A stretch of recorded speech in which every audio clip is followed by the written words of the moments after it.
Olá pessoal, 27 de setembro é o Dia Nacional da Doação de Órgãos, que é fundamental para salvar vidas de pacientes que têm no transplante uma possibilidade de recuperação. Começamos o Mundo UFG de hoje com informações sobre esse assunto. Você sabe como é o processo de doação de órgão? Goiás ele tem um cenário que tem melhorado sistematicamente ao longo dos anos. Ele tem um número de doadores que gira ao redor de 9 doadores por milhão por ano, sendo a média nacional ao redor de 15 doadores por milhão por ano. Havia uma expectativa de que isso pudesse chegar a 20, mas que, infelizmente, devido às condições recentes aí da pandemia do Covid, isso não foi possível. Então, gira em torno de 15 a 18 doadores por milhão por ano. E Goiás tem se destacado por ser um grande centro transplantador de rins. Ele tem um número robusto, quando comparado proporcionalmente à população, no número de transplantes renais realizados. E de 2018 para cá, falando dos transplantes de órgãos sólidos, nós também realizamos transplantes de fígado no estado de Goiás. No Hospital das Clínicas da UFG, uma equipe de especialistas trabalha em atendimento hepatopancreato biliar, lidando com a identificação de câncer e outros problemas no fígado, pâncreas e vesícula biliar. Dentro dessa especialidade existe o serviço de transplante hepático. Nesse contexto, a contribuição da universidade foi robusta, porque em 2013, no Hospital das Clínicas, nós iniciamos um programa de atendimento para pacientes que precisam de tratamento operatório de doenças de alta complexidade do fígado, do pâncreas e das vias biliares.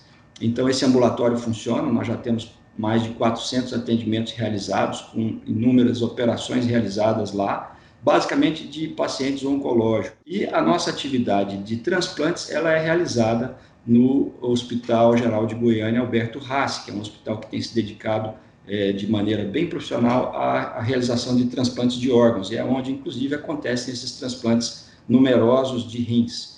E o serviço aconteceu, ele foi iniciado em meados do ano de 2018, de lá para cá foram realizadas 17 operações, nós temos um paciente que foi retransplantado, ele recebeu um fígado que funcionou mal nas primeiras horas, isso é um critério de falência do enxerto, ele precisou receber um segundo enxerto, ele teve a sorte de ter um doador disponível e esse paciente vive bem até hoje e está muito bem. Com relação à sobrevivência desses pacientes, a nossa média é superponível à média brasileira, que gira ao redor de 71% de sobrevivência em um ano. São operações de altíssima complexidade. Todos esses pacientes eles chegam até o ambulatório por meio da regulação das consultas feitas pela Prefeitura de Goiânia. Então, é um serviço totalmente dentro da rede do Sistema Único de Saúde. Com relação a algumas questões, acho que acadêmicas, que são de interesse robusto da própria universidade, nós tivemos ao longo de toda essa trajetória a possibilidade de desenvolver linhas de pesquisa. Então, um dos nossos colegas foi me orientando de mestrado, que é o professor Lúcio, desenvolveu uma técnica experimental para se estudar doadores de órgão de coração parado, que é um tipo de doador muito pouco utilizado aqui no Brasil, é mais utilizado fora, especialmente nos Estados Unidos, e isso foi muito bem aceito na comunidade científica, ele recebeu prêmios, mostrou o trabalho fora do país, e nós inserimos isso na nossa rede da graduação. Então, os nossos alunos de graduação já têm contato com o assunto. A Faculdade de Enfermagem da UFG fundou em 2018 a Liga Acadêmica Doa Goiás, com a proposta de melhorar o índice de doação e captação de órgãos no estado e também na região centro-oeste. Para isso, a Liga faz atividades de campanha e educação continuada. A equipe, principalmente os estudantes da UFG, são chamados por escolas públicas e privadas para divulgar a importância da doação de órgãos. Eu conversei com a professora Karina Suzuki, coordenadora da Liga. Ela explicou que o principal desafio é a falta de informação. Duas dúvidas principais são comuns. Os familiares têm receio de que o órgão doado não vá de fato para um paciente da lista de espera por doação de órgãos do SUS e, por outro lado, também ficam inseguros sobre como o corpo do seu ente querido ficará depois dos órgãos terem sido retirados. A professora respondeu essas e outras dúvidas. Olha só. As pessoas podem confiar no sistema de doação de órgãos que existe? Com certeza, Letícia. O Sistema Nacional de Transplante, ele é extremamente transparente nesse processo, né? A começar pelo diagnóstico de morte encefálica, né? As pessoas falam assim, mas a pessoa estava viva e ela acordou e ela não. Não. Então, para você, só para a gente entender, para poder diagnosticar morte encefálica, existem 2 exames clínicos e um exame complementar, né? Então, isso vai dizer se o paciente realmente teve morte encefálica. A partir do momento que foi feito esse diagnóstico de morte encefálica, aí vai começar o processo de doação, né, propriamente dito, quando a família vai ser abordada, né? Olha, então o processo é esse. E o interessante, Letícia, é que a família pode solicitar um médico da família de confiança para acompanhar esse processo, o diagnóstico de morte encefálica. Então, veja, né, que realmente tem muita transparência nesse processo. Ok, beleza, a família aceitou a doação de órgãos. E ela pode, inclusive, escolher quais os órgãos que ela quer que sejam doados. Quiser que seja só um ou todos, isso fica a critério da família, né? E sim, vai para o paciente que estiver na lista única. Essa lista única, ela tem alguns critérios, obviamente, né? Porque a depender do órgão, da retirada deste órgão para colocar no outro, fazer o transplante propriamente dito, existem alguns períodos. Coração, por exemplo, ele dá 4 horas. Então, eu tenho que pegar, né, dentro da lista única, além das compatibilidades sanguíneas, entre outros exames, precisa ver se aquele receptor está próximo, né, até 4 horas do estado de Goiás, por exemplo. Não adianta nada eu querer transplantar que vai para além das 4 horas. Ah, mas o fulano estava no primeiro da lista. Sim, é verdade.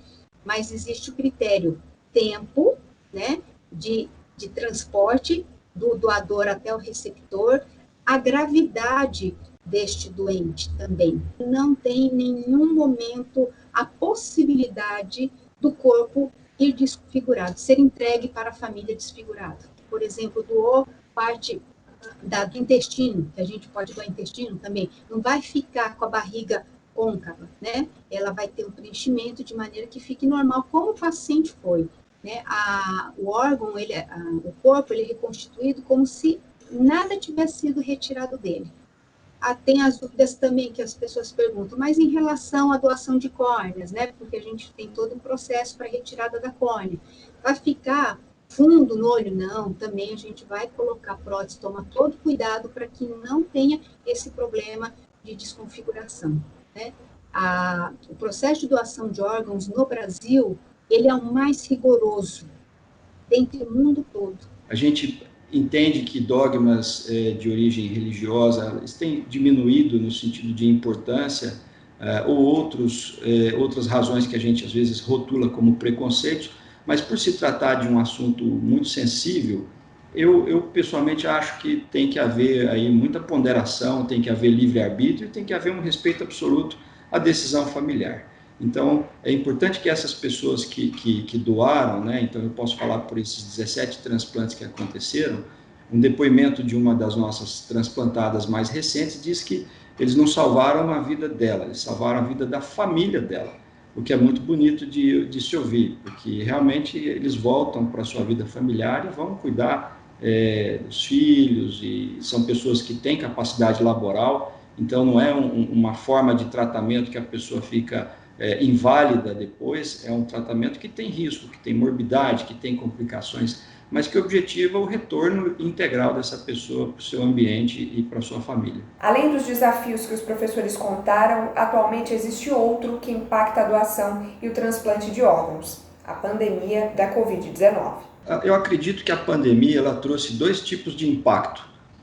Nós temos isso bem documentado no nosso grupo de transplante de fígado.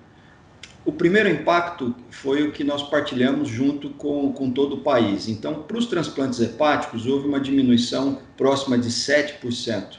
E também uma diminuição, acredito que da ordem próxima de 13%, do ingresso de novos pacientes em lista. Nós tivemos, durante algum tempo, dificuldades em manter o ambulatório ativo, né? Como todos sabem, as consultas presenciais elas foram impedidas de acontecer por razões da própria pandemia, E mesmo os esforços de fazer esses atendimentos e ouvir os pacientes por via telefônica, isso não atende de maneira ideal ao que a gente precisa, principalmente para uma circunstância de tamanha gravidade. No início da pandemia, os doadores não eram testados e agora, recentemente, eles passaram a ser testados, de forma que acredito que na maioria das equipes a tendência é de não aceitar pacientes doadores infectados, uma vez que a gente não tem um tratamento conhecido para a doença. Vamos para um rápido intervalo, mas continue com a gente. Ainda hoje no Mundo UFG a gente fala sobre os impactos que a pandemia traz especificamente para mulheres e para mães. Já voltamos.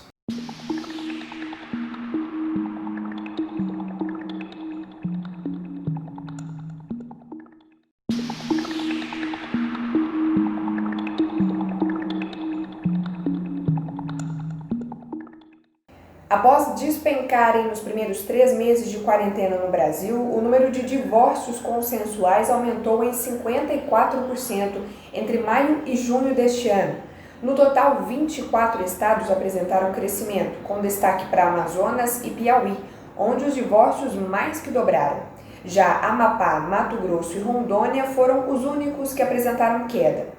O aumento dos divórcios está relacionado à flexibilização do isolamento social, que levou os casais a buscarem advogados para resolver a questão. E também coincide com a oferta remota de serviços realizados em cartório, por meio de videochamadas e plataformas online. Para firmar a separação, o casal deve consentir com a decisão e não ter pendências judiciais com filhos menores ou incapazes. O processo pode ser feito pela plataforma e-notariado, desde que possua um certificado digital emitido gratuitamente no cartório. E outra consequência da pandemia de Covid-19 é o aumento da devolução de escritórios comerciais, que deve se estender até 2021. Segundo pesquisas de 2 multinacionais, muitas empresas estão reavaliando custos nesse momento e por isso um número crescente delas só pretende voltar aos escritórios ano que vem.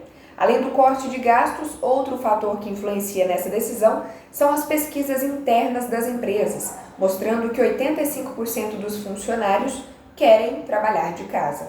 Alunos da disciplina de Núcleo Livre, chamada Cartografias Afetivas das Cidades, produziram materiais sobre 2 fatores que atingem muitas pessoas pelo mundo nesse momento de pandemia: isolamento e solidão, por exemplo. A cartografia afetiva é uma abordagem que une conhecimentos do urbanismo, da sociologia, da antropologia. Os trabalhos, basicamente, foi o que nós chamamos de Atlas do Cotidiano. Esses Atlas do Cotidiano tinham por finalidade construir um mapeamento a partir de um olhar específico, um olhar subjetivo sobre aquela realidade a qual os estudantes estavam envolvidos. Essa realidade considerava a situação que nós estamos vivendo atualmente de pandemia. Então, os alunos mapearam, observaram, identificaram as condições em que viviam com as famílias, ou no trabalho, ou sozinhos, e construíram imagens, elaboraram a partir de fotografias, de filmes, de mapas, diagramas, imagens dessas sensibilidades. Começa hoje às 19h o Simpósio Politizar 2020, totalmente aberto ao público e transmitido pelo YouTube oficial da UFG. Na lista de palestrantes estão profissionais do Facebook e da ONG WWF Brasil, por exemplo. Nada mais é do que uma adaptação do nosso treinamento que contará com mesas para debates e discussões de mais variados temas: redes sociais, meio ambiente, saúde, orçamento, dentre muitos outros. Entre os nossos convidados teremos jornalistas conhecidos nacionalmente, como Leandro Demore, do Intercept, e Patrícia Campos Melo, da Folha. Teremos também representantes do Facebook, da WWF e do Instituto Alzires, dentre muitos outros. Para participar é muito fácil. O evento será transmitido pelos canais YouTube, TV Alego e UFG Oficial. Os certificados serão disponibilizados após o final de cada mesa de debate. No dia 26 de setembro, às 9h30 da manhã, eu tenho um encontro com vocês no Simpósio Politizar.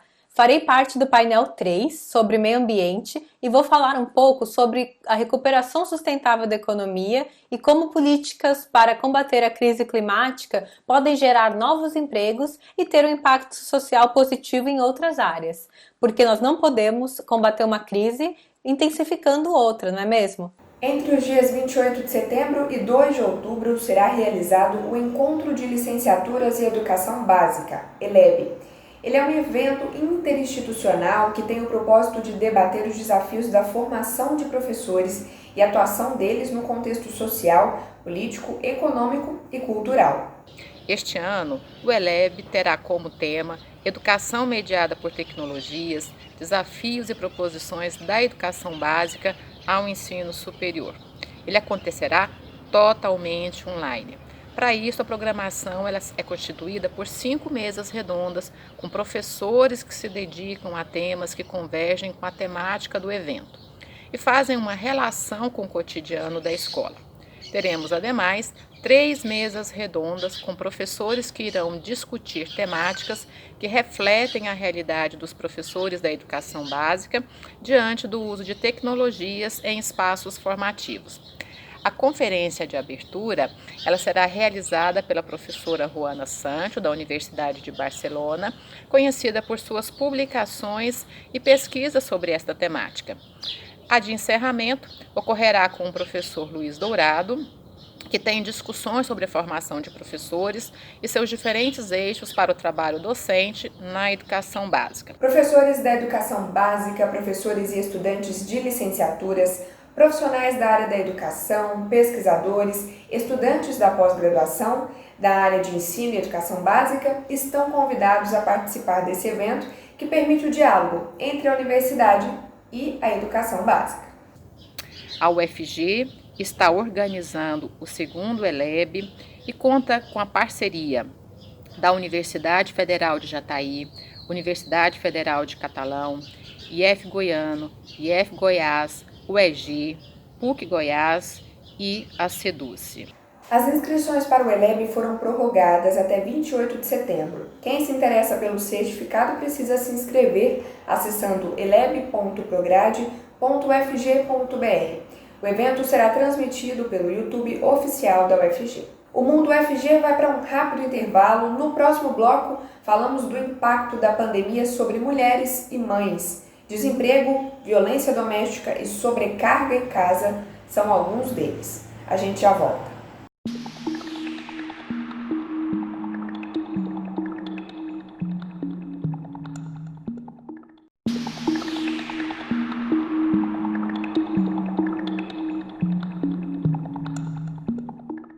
A formalização de testamentos cresceu 134% entre abril e julho desse ano, em relação ao mesmo período de 2019. Segundo o Colégio Notarial do Brasil, os tabeliães têm observado um aumento na procura por orientações sobre testamentos, por idosos e profissionais da saúde, que estão aí no grupo de risco da Covid-19. A presidente da entidade disse que o aumento da procura demonstra preocupação diante de um cenário difícil e o testamento é a melhor maneira de assegurar como será realizada a distribuição de bens em caso de morte. A pandemia de Covid-19 também está afetando mulheres e mães no mercado de trabalho de formas específicas. Você vai ouvir agora o depoimento de uma mulher que é mãe de 2 crianças. Ela tem 29 anos e trabalhou em um dos maiores bancos do Brasil. Logo na entrevista de emprego, em um cenário sem pandemia, ela percebeu a diferença das perguntas feitas para ela e para candidatos que não tinham filhos ou que eram homens. Ela pediu para não ser identificada. Na minha primeira entrevista com a gestora da área, uma mulher, mesma idade que eu, mesmo perfil basicamente, só que não tinha filhos, casada também, só que não tinha filhos. E a entrevista estava fluindo super bem e ela veio com a pergunta: você tem filhos? Eu falei que tinha 2. Ela já arregalou o olho, né? Acho que ela pensou assim, nossa, da minha idade, né? E já tem 2 filhos. Aí veio o segundo questionamento. Com quem eles ficam? Com quem você deixa para poder trabalhar? E todo mundo sabe que é uma pergunta que não cabe a homens, né? Inclusive, haviam outros homens na sala também.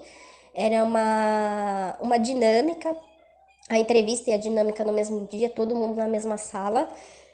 E os outros homens que tinham filhos, inclusive eles se prontificaram a dizer que tinham filhos, não foram questionados quanto a isso em nenhum momento.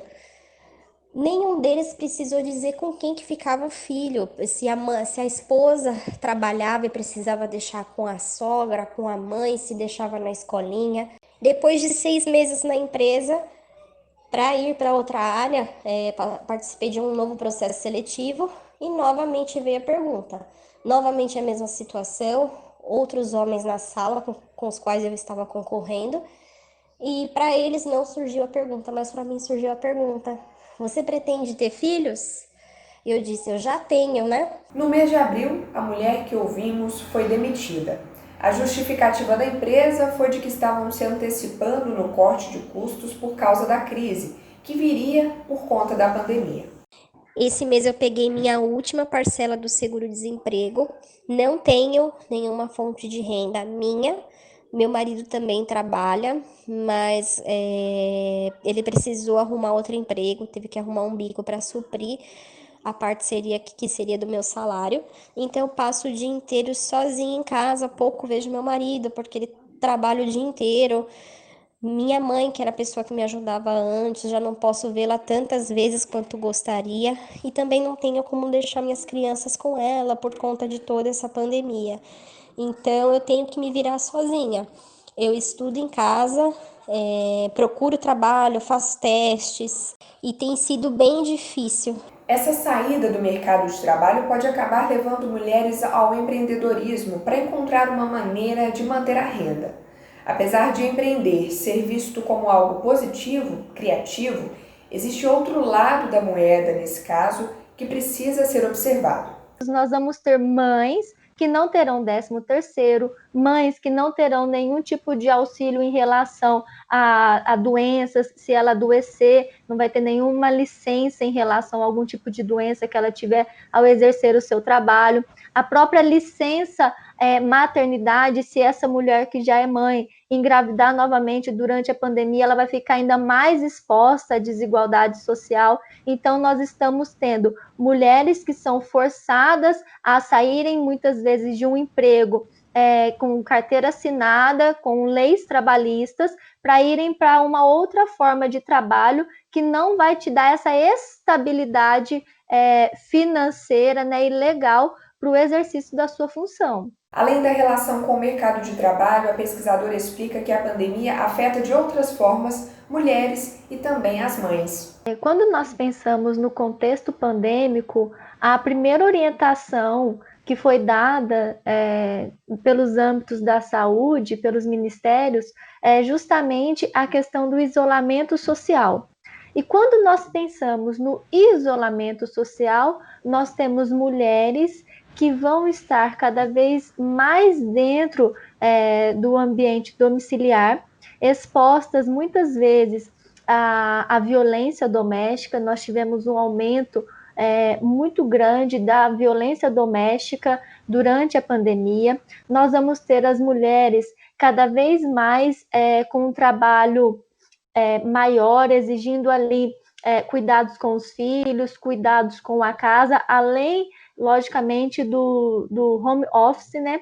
E nós vamos, então, ter uma sobrecarga dessas mulheres mães. Essa sobrecarga, ela se dá justamente por nossa sociedade ela ser configurada de forma patriarcal e machista. Então, o trabalho não remunerado, ele é visto de forma invisível, né? Essas mulheres, elas são exploradas cada vez mais nesse sentido, e muitas vezes, então, isso acaba acarretando até mesmo problemas de saúde, problemas emocionais. As mães, elas são afetadas de forma direta nesse sentido, por desenvolverem um trabalho exaustivo que não é reconhecido, as atividades, elas sobrecaem sobre essas mulheres, e elas têm ali, então, essa ideia do cuidado da família, do cuidado da casa,